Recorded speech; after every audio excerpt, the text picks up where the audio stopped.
Bienvenue dans l'émission Saveurs divines. Cette bonne nouvelle du royaume sera prêchée dans le monde entier pour servir de témoignage à toutes les nations. Alors viendra la fin.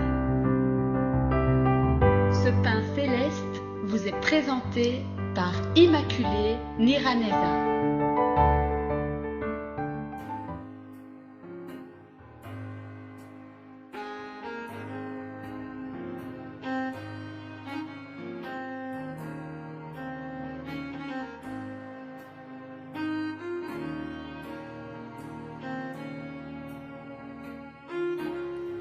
Bienvenue très chers amis à l'écoute de cette émission, que la paix de Christ soit avec vous.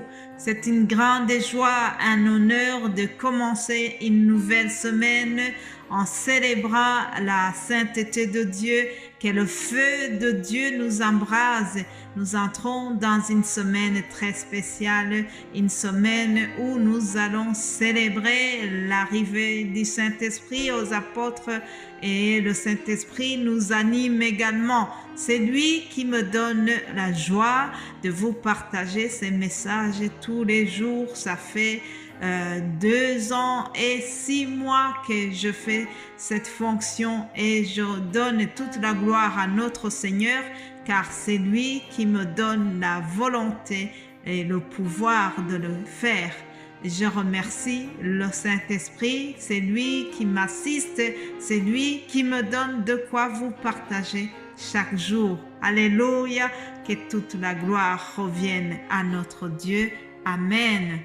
Je remercie le Seigneur qui nous a gardés. J'espère que vous avez passé un bon week-end et que vous êtes prêts à entrer dans une nouvelle semaine en étant remplis de joie, remplis d'actions de grâce et surtout remplis d'espérance. Alléluia.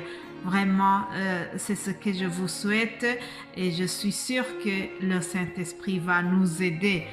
Comme je vous ai dit, nous entrons dans une semaine qui est vraiment très spéciale. Les chrétiens du monde entier, en tout cas tous les chrétiens qui ont déjà compris l'importance du Saint-Esprit, je sais que cette semaine, c'est une semaine très, très spéciale et quand j'écoute vraiment les enseignements partout, où j'écoute les prédicateurs qui enseignent pendant cette semaine, le thème est le même.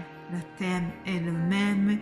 Nous sommes en train de célébrer l'arrivée du Saint-Esprit et vraiment je remercie le Seigneur car il a honoré sa promesse. Le Saint-Esprit était une réponse à la promesse que Jésus avait donnée aux apôtres avant qu'ils remontent au ciel. Si je retourne un peu en arrière, vous savez que le jeudi, nous avons commémoré l'ascension. Jésus qui remonte au ciel. Mais avant qu'il monte, il a demandé aux disciples d'attendre à Jérusalem où il devait recevoir le don du Saint-Esprit. Où est-ce que nous trouvons cela dans la parole de Dieu?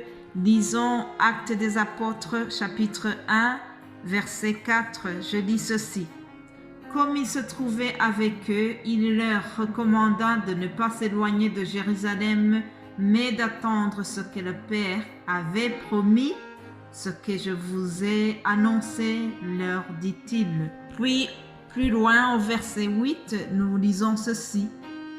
Mais vous recevrez une puissance, le Saint-Esprit survenant sur vous, et vous serez mes témoins à Jérusalem, dans toute la Judée, dans la Samarie et jusqu'aux extrémités de la terre. Amen. Chers amis, de tous les dons qui ont été accordés par Dieu aux chrétiens, il n'y en a pas un qui soit plus grand que la présence du Saint-Esprit. Le Saint-Esprit a beaucoup de fonctions dans la vie du chrétien. Le Saint-Esprit, c'est un consolateur. Ah oui, Jésus l'a dit aux disciples en disant moi, je prierai le Père et il vous donnera un autre consolateur. Alléluia. Est-ce que tu es triste? Est-ce que tu as du chagrin? Alors, appelle, invite le Saint-Esprit, car c'est un consolateur. C'est lui qui restaure des cœurs brisés. Il nous console et il est avec nous. Jésus a dit à ses disciples que le Saint-Esprit va demeurer éternellement avec eux, que c'est un esprit de vérité, que c'est un esprit que le monde ne peut pas recevoir parce qu'il ne le voit pas et ne le connaît pas. Savez-vous que le Saint-Esprit est le privilège des enfants de Dieu? Ce n'est pas tout le monde qui a droit au Saint-Esprit. Mais Jésus a dit, mais vous le connaissez car il demeure avec vous et il sera en vous. Alléluia. Je ne vous laisserai pas orphelins. Je viendrai à vous. Par le Saint-Esprit, c'est Jésus qui vient vers nous. Il ne nous a pas laissés orphelins. Il nous a laissé le Saint-Esprit pour nous assister, pour nous aider dans tout ce que nous faisons. Lorsque Jésus est retourné au ciel, il a laissé une grande mission aux apôtres. Et cette mission, c'est la même que la nôtre. C'est celle-là que je suis en train de faire. Ils avaient la responsabilité de continuer ce que Jésus avait commencé. Annoncer la bonne nouvelle du royaume. Élargir le royaume de Dieu en annonçant que Jésus est Christ, que Jésus est le Messie, que Jésus est le Sauveur du monde. Alléluia. Ils avaient besoin d'une puissance spéciale, une puissance qui est donnée par le Saint-Esprit. Alléluia. C'est cette puissance-là que l'apôtre Pierre avait lorsqu'il a fait lever le paralytique. Alléluia. C'est cette puissance-là qui animait aussi l'apôtre Paul lorsqu'il était à Corinthe. Il a parlé sans crainte parce qu'il avait reçu la puissance du Saint-Esprit. Alléluia. L'apôtre Paul a discuté longtemps avec des Juifs. Il devait les convaincre que Jésus-Christ est le Messie, celui qui avait été annoncé par les prophètes. Ce n'était pas facile de les convaincre parce qu'ils sont restés vraiment incrédules. Mais parce que l'apôtre Paul avait reçu la puissance du Saint-Esprit, il a continué sans la crainte. Pourtant, il risquait beaucoup, mais l'Esprit l'a fortifié. Jésus-Christ est apparu à lui dans une vision et lui a dit, ne crains point, mais parle, ne te tais point, car je suis avec toi. Alléluia. Et personne ne mettra la main sur toi pour te faire du mal. Parle, j'ai encore un peuple nombreux dans cette ville. Voilà pourquoi moi aussi je parle encore. Voilà pourquoi depuis 2 ans et demi, je vous envoie ces messages, la parole de Dieu. Je parle parce que Jésus-Christ a encore un peuple nombreux qu'il doit acquérir. Le Saint-Esprit veut gagner encore des âmes à Christ. Je prie que le Saint-Esprit continue à nous animer, à nous donner la faim et la soif de servir Jésus-Christ. Alléluia. Bien-aimé de Dieu, le Saint-Esprit est très très important dans la vie des chrétiens. Nous en avons besoin. C'est lui qui vient nous convaincre du péché. La nature humaine est toujours en train de se défendre. Il ne veut pas reconnaître qu'il a fait du tort.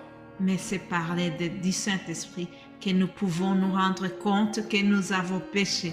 Alors, je prie que pendant cette semaine ici, le Saint-Esprit vienne t'éclairer davantage. Et s'il y a un domaine où tu n'es pas vraiment bien, où tu n'as pas bien fonctionné, où tu n'as pas mené une vie digne des enfants de Dieu, je prie que le Saint-Esprit vienne te parler et que tu puisses te corriger, que tu puisses te remettre en question, que tu puisses te réconcilier avec Jésus-Christ parce que c'est ça qu'il veut. Alors, nous allons ensemble continuer cette semaine. D'ailleurs, le Saint-Esprit est très, très vaste. C'est un sujet très, très large. Une semaine ne serait pas suffisante pour en parler. C'est pour cela que nous passerons 2 semaines en vous parlant de l'action du Saint-Esprit dans la vie du chrétien. Que le Saint-Esprit vienne à ton aide et que tu puisses continuer à méditer à cette parole au nom de Jésus-Christ. Amen.